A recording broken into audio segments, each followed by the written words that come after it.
Hey, we're about to start the show, and you know the drill. If you've been here before and you have something important to share, please add a capital letter Q to your comment. And if you are watching live for the first time, please let us know by writing the word new, and we'll give you a nice little welcome. Enjoy the broadcast.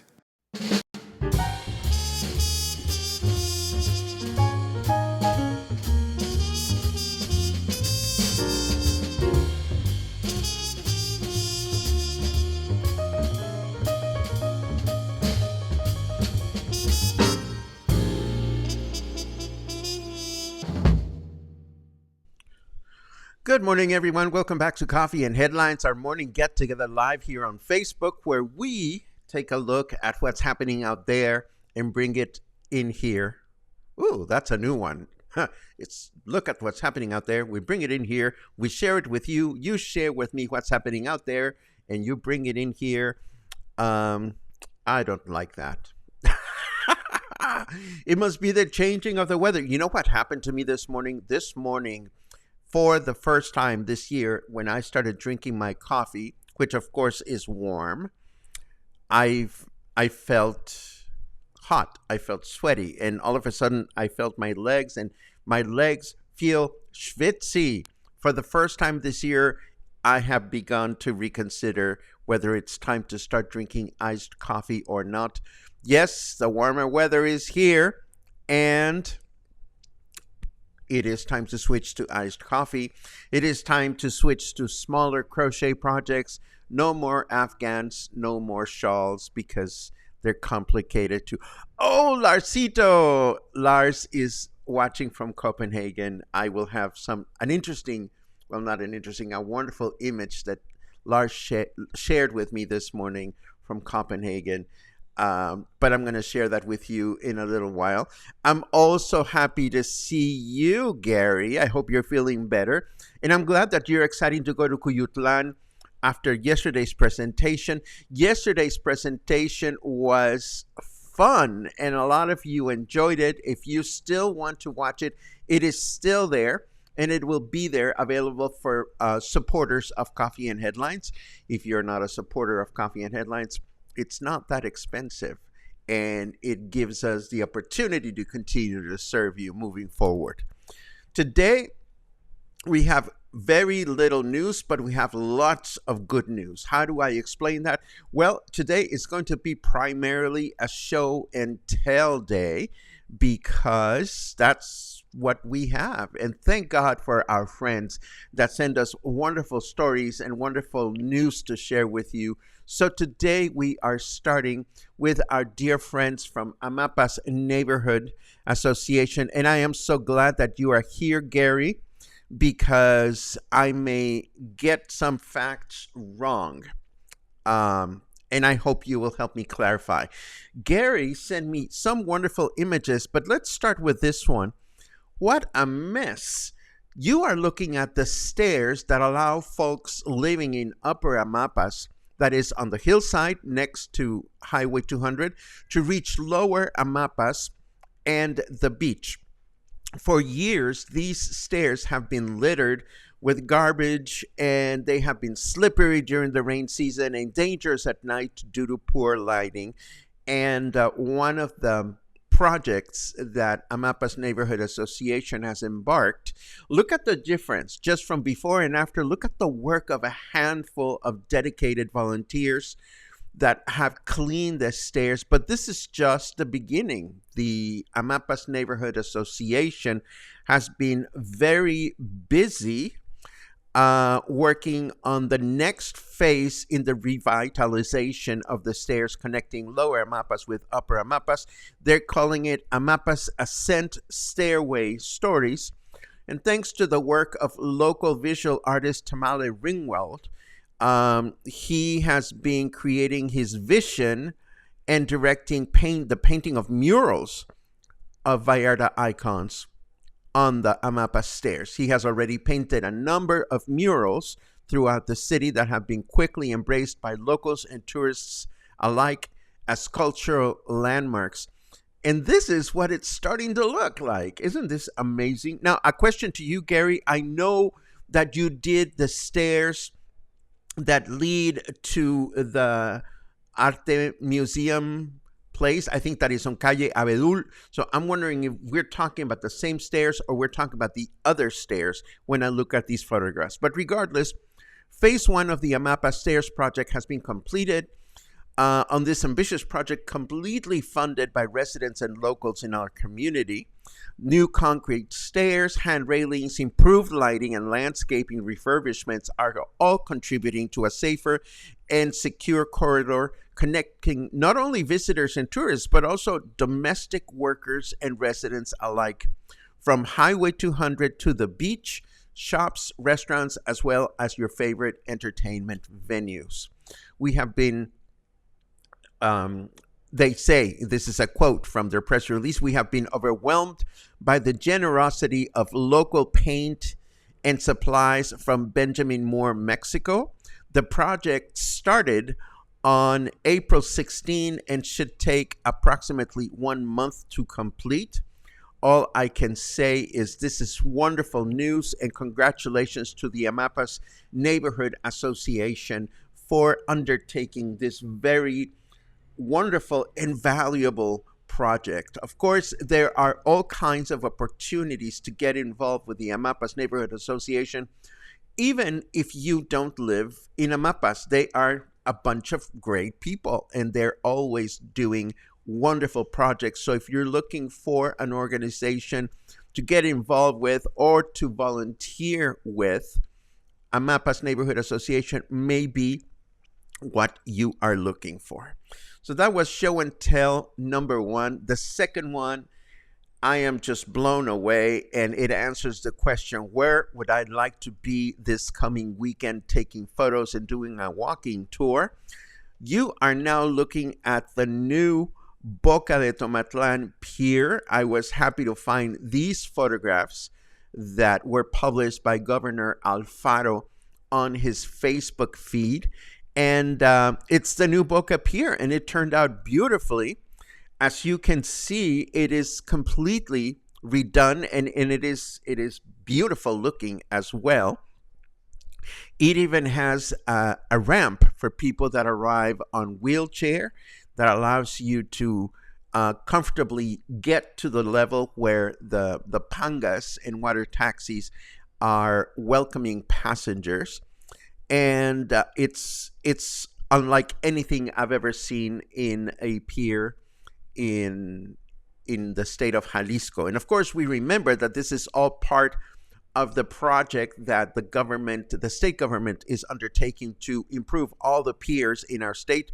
So it's not just a pier. Look at the path that leads to the pier. This was also completely redone.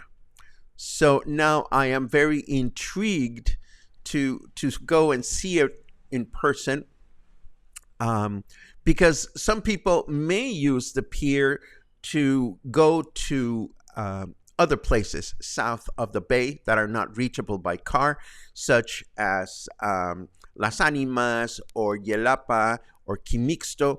But the fact is, even if you're not going to take a boat, going to spend the day in Boca de Tomatlán is not a bad idea, because, you get there. First of all, you can get there by public transportation.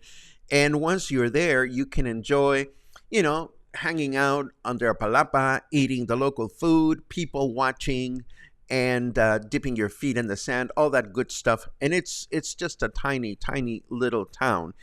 If you would like to see what spending the day in Boca de Tomatlán is like, if you are curious about this, if you want me to go and take a look and take photos and video, just write the word Boca in your comment, and I will be so happy to put together a special show and tell on the Boca de Tomatlán experience on its own, which of course is the beginning of any expedition you may take on a panga, or perhaps you want to walk all the way to Las Animas Beach, which can be done through a beautiful hike.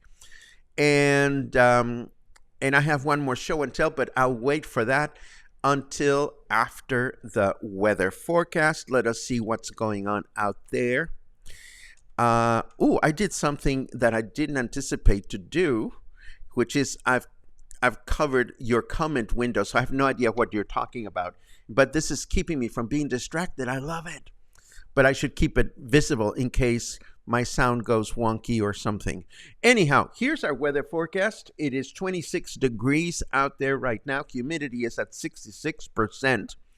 And our weatherman says it's smurfing nice out. The weather forecast for today seems to be humid with mostly cloudy skies throughout the day, a high of 28 and a low of 19. And then tomorrow we can expect partly cloudy skies throughout the day with a high of 28 and a low of 19. And then Wednesday we can expect mostly cloudy skies in the morning with mostly clear skies in the afternoon, a high of 28 and a low of 18. Yay, weather. Now, I have one more show and tell that makes me so very happy, and it gives me the warm fuzzies. In my most recent trip to Guadalajara with Lars, he said to me, I'm going to Copenhagen to spend some time with my mom, and I really want to shop for a shawl for her because she gets cold. And I'm like, no, you don't want to shop for a shawl. And I got busy. Long story short, this is Larsito's mom in Copenhagen wearing one of my latest shawls. This just makes me so very happy. It's not even funny. And that is my personal show and tell. And now, let's talk about tacos. I have a craving. Of course, my craving tacos makes me wonder what your favorite tacos are, whether you favor tacos de asada or grilled beef, or maybe you favor adobada, which is grilled beef that has been marinated in spices, or maybe you prefer birria tacos or pork carnitas tacos. I love them all. Feel free to share in your comments what your favorite kind of taco is. Certainly tacos did exist in a pure native Mexico because before the Spanish conquistadors arrived in the 16th century, corn was and still is Mexico's primary food. But back in pre-Hispanic times, a variety of shapes, forms, and uses of corn, including drinks, were made, and some of such shapes are the ancestors of today's tamales, sopes, and tortillas.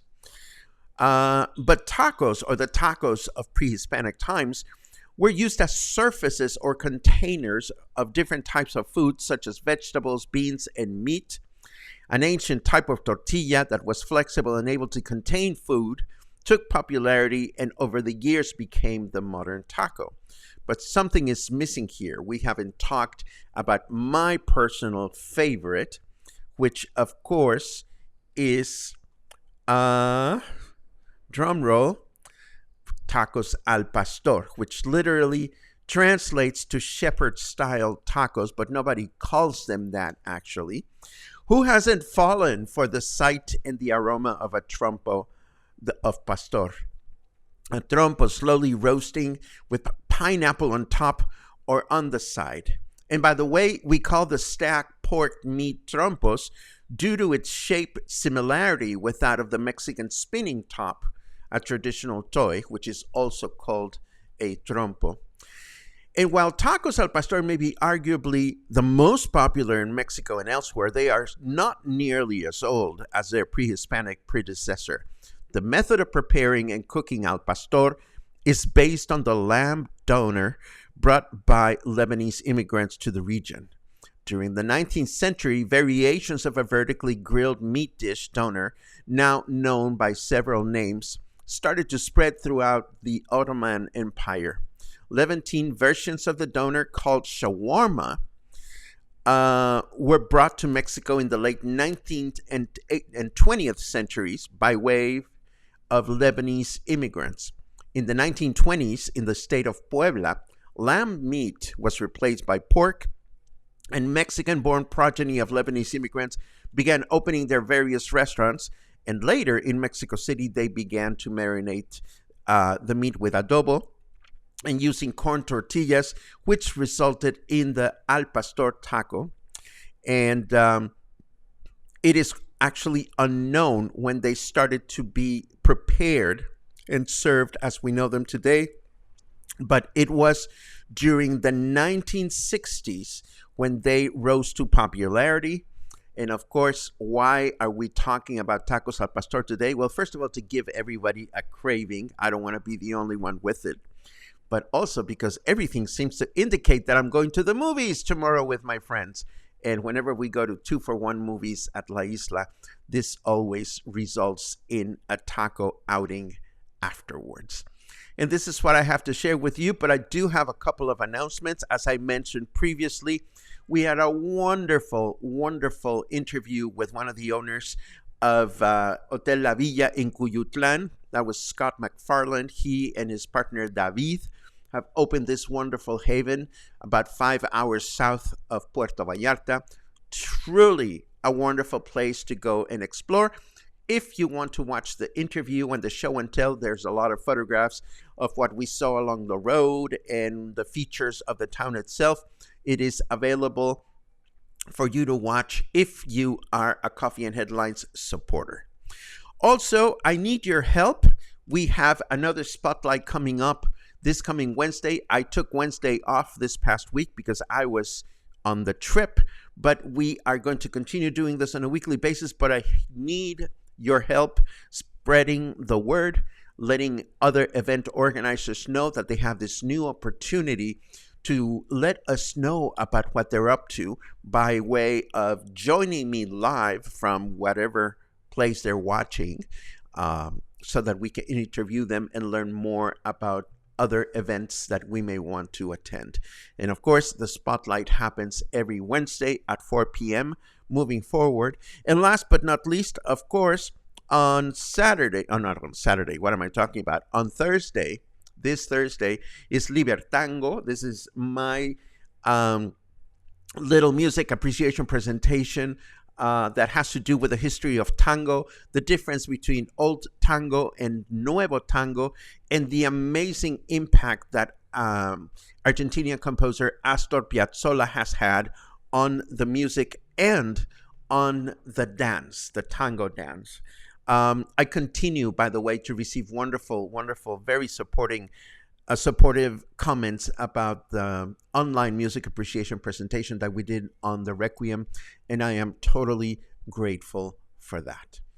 And this brings us to Chitchat. Let us see what you guys are up to this morning. Now I take a look at your comments. Lots of good mornings, which make me absolutely happy. Yay. Let's see.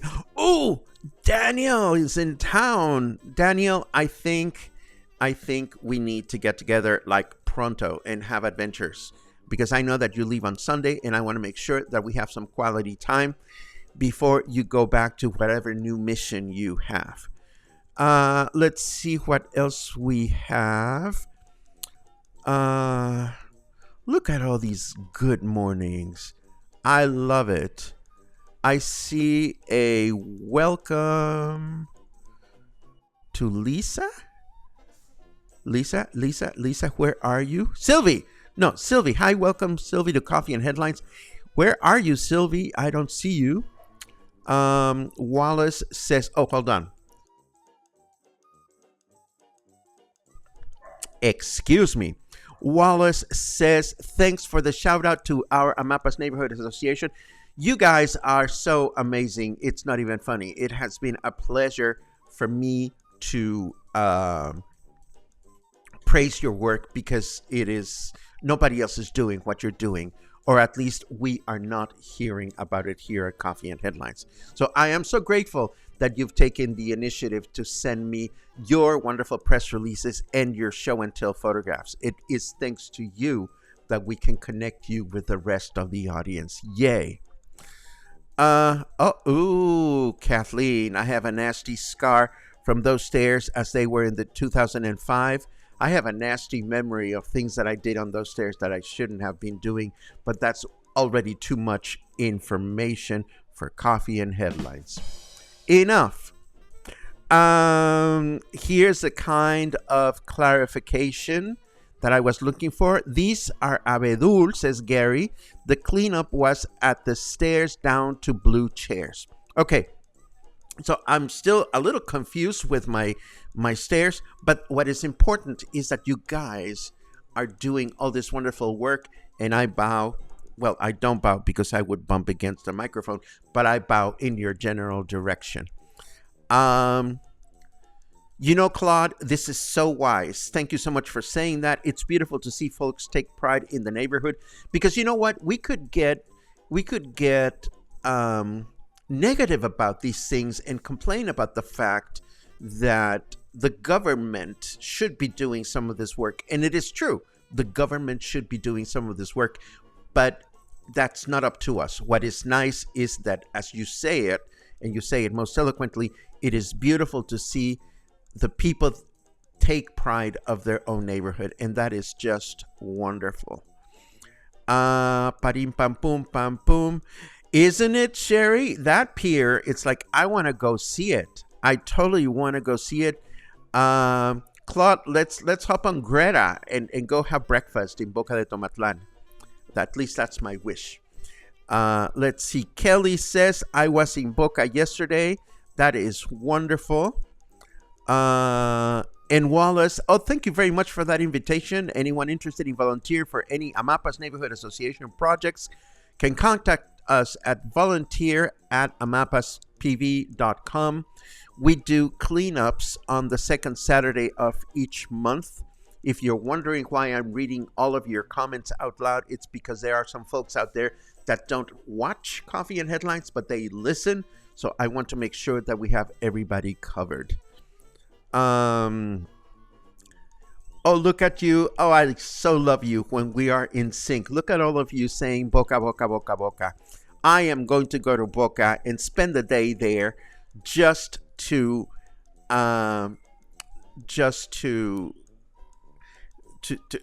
I lost my thought because I saw another comment by Lars. Every time I see Lars, I get distracted.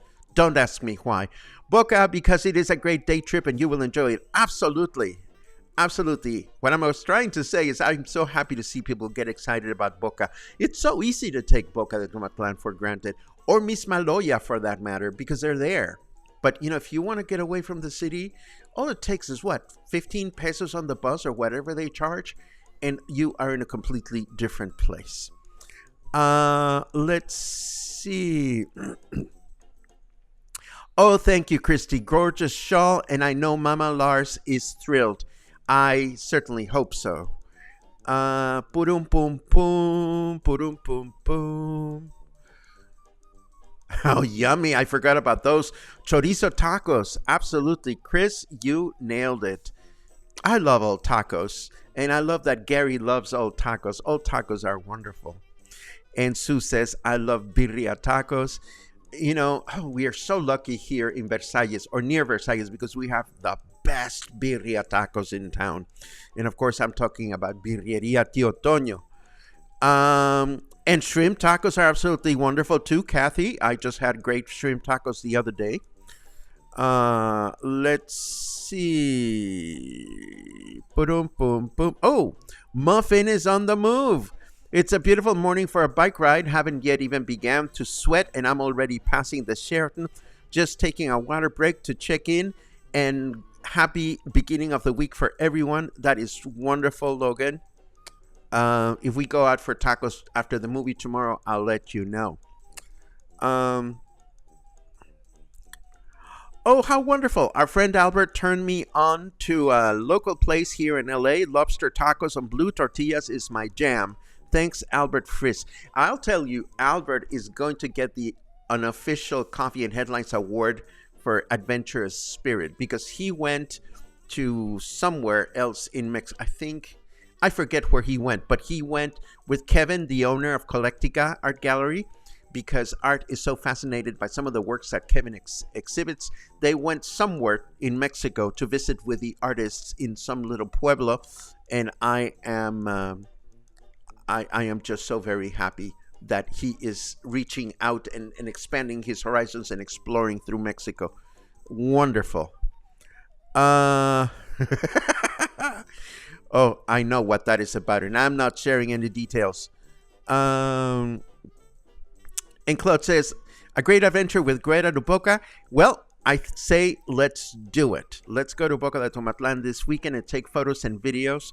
Yay. I love it. And thank you for that, Pat. I was having a pothead moment. I knew that he went somewhere beautiful. I forgot the state, and Albert is in Oaxaca. Thank you, Sherry, as well, for helping my pothead brain. I think Albert comes back today or tomorrow. So we'll be hearing his stories. Tilcajete in Oaxaca. That's where Albert went to meet with some wonderful traditional Mexican artists. And this, yay, brings us to the end of today's broadcast, but the beginning of another wonderful week. It's getting warmer. We're used to it. What are we going to do other than enjoy? Well, I don't know.